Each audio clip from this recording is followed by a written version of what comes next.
She said it was incredible. She said that while already writing the goodbye text in her head, he went to sleep satisfied.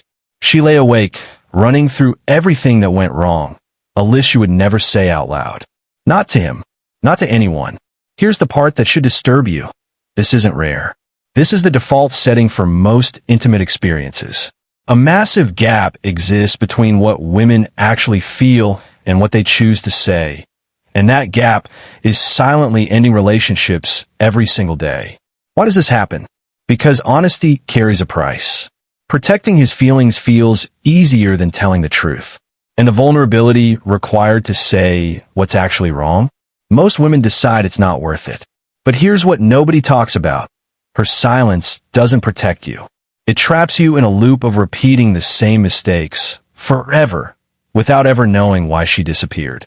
What you're about to hear is what she's keeping from you, not to make you anxious, but because the man who finally understands what's happening is the only man who can actually fix it. The score question. It always comes after, sometimes immediately, sometimes the next morning. It sounds casual, but it isn't. Did you finish? That question exposes everything. It turns intimacy into a performance review. He's not asking because he cares about her.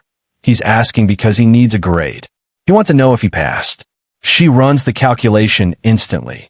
Tell the truth and watch him get defensive, wounded, sulky, or give him the number he wants and avoid the entire disaster. Most women choose the number. Every time. And now he's built his confidence on a fiction. He walks away thinking his approach works. She walks away having trained him to keep doing exactly what didn't. The real problem isn't caring about her experience. That would be welcome. The problem is needing her experience as a trophy for his ego. That one shift from I want you to feel good to I need you to feel good so I can feel good about myself destroys attraction faster than almost anything else. The filter nobody talks about. Before anything meaningful happens, she's already made a decision, and you'll never know how close you came to failing. Kissing quality predicts everything. Research confirmed what women have always known. 30 seconds of physical contact reveals more about compatibility than hours of conversation. A bad kiss is frequently the last interaction. Full stop. The failures are predictable. Too aggressive. He's treating her mouth like territory to claim. Too passive. He offers nothing and expects her to do all the work. Mechanical. He's following a script instead of responding to her. Each style tells her exactly what's coming next. She's gathering data. What he thinks is a warm-up is actually the evaluation that decides whether there's anything after it. The guidance that never comes. She knows what works for her body. Or she thinks she does. Or she's never explored enough to know. Either way, that information never reaches him. The barriers are real. Embarrassment, fear that direction sounds like criticism, uncertainty about her own preferences, worry that speaking up kills the mood. Each one adds another layer to the silence. So he guesses. She waits. Neither gets what they need. He keeps trying approaches that don't work.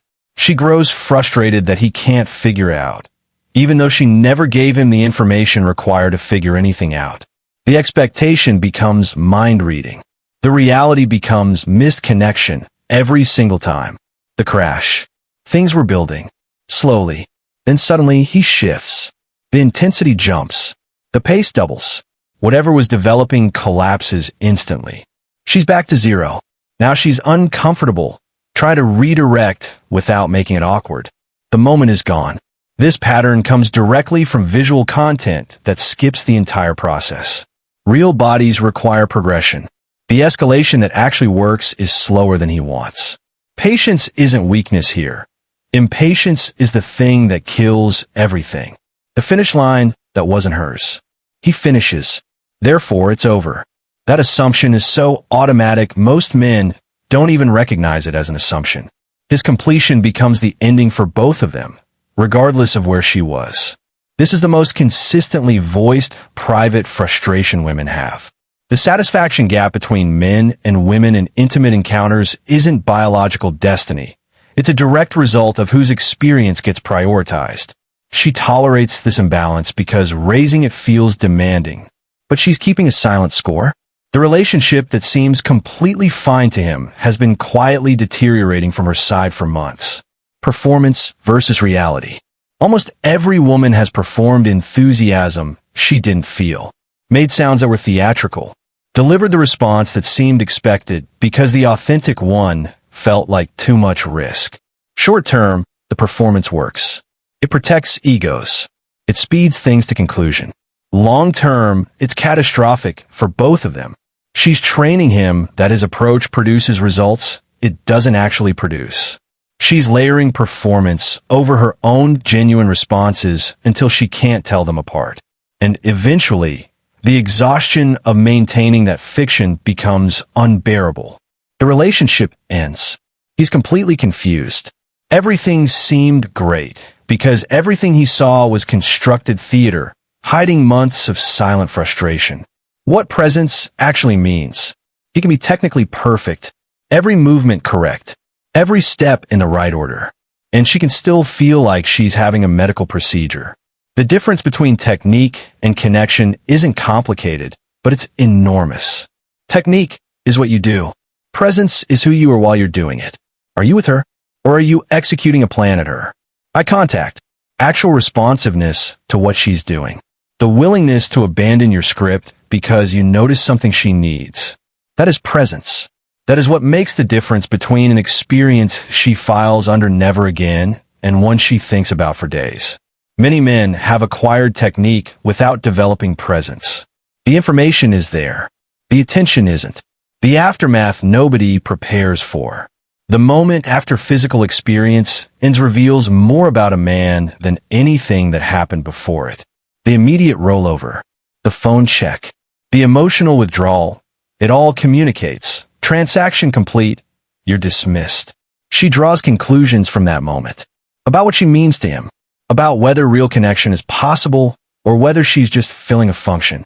What she needs afterward varies. Closeness, conversation, sleep. The point isn't knowing in advance. The point is being present enough to notice, instead of defaulting to self-focus the moment it's convenient. The feedback you're receiving is probably wrong. Here's the hardest thing to accept. The enthusiasm might be performance.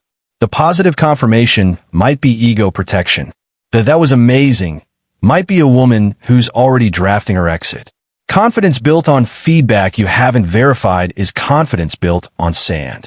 The attention skills matter more than any technique.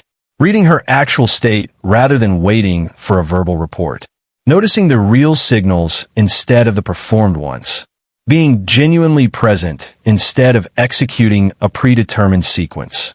And communication has to become two-directional. Not interrogation, conversation. What works for her specifically?